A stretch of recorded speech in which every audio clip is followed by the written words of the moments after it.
হায়াত মৌত আল্লাহর হাতে। আপনারা যারা গাড়ি চালাবেন, যারা ড্রাইভার আছেন একটু সাবধানে গাড়ি চালাবেন। বিশেষ করে যারা বড় গাড়ি চালান একটু সাবধানে চালাবেন। আপনারা চেষ্টা করবেন ছোট গাড়ি যারা চালায় তাদেরকে একটু খেয়াল করবেন, কারণ আপনি যখন স্টিয়ারিং এ বসেন আপনি অনেক উঁচুতে বসেন আর ওরা অনেক নিচুতে।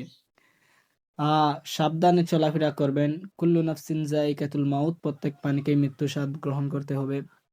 এজন্য রাস্তাঘাটে চলাফেরা করবেন, সাবধানে করবেন। আমাদের দয়ামের যেই ঘটনাটি ঘটেছে বা বিভিন্ন জায়গায় এরকম ঘটনা ঘটেছে বা ঘটছে, প্রতিনিয়ত ঘটছে।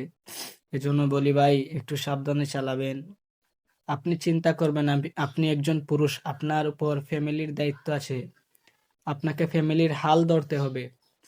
আপনি আপনি যদি মারা যান বা আপনার কিছু একটা হয়ে যায় তাহলে আপনার ফ্যামিলি কে চালাবে? এজন্য ভাই একটু গাড়ি ঘোড়া সাবধানে চালাবেন, রাস্তাঘাটে দেখে শুনে চালাবেন। বিশেষ করে যারা ট্রাক চালায় বা বাস চালায়, বড় বড় গাড়ি চালায়, তাদের উদ্দেশ্যে আমি বলি ভাই আপনারা অনেক উঁচুতে বসেন স্টিয়ারিং দিয়ে উঠলে। আর রাস্তায় চলাফেরা করার ক্ষেত্রে ছোট গাড়িদেরকে একটু দেখে শুনে রাখবেন, কারণ আপনারা উঁচু থেকে চালানা, ওরা অনেক নিচুতে থাকে। এজন্য ভাই খেয়াল করে গাড়ি ঘোড়া চালাবেন।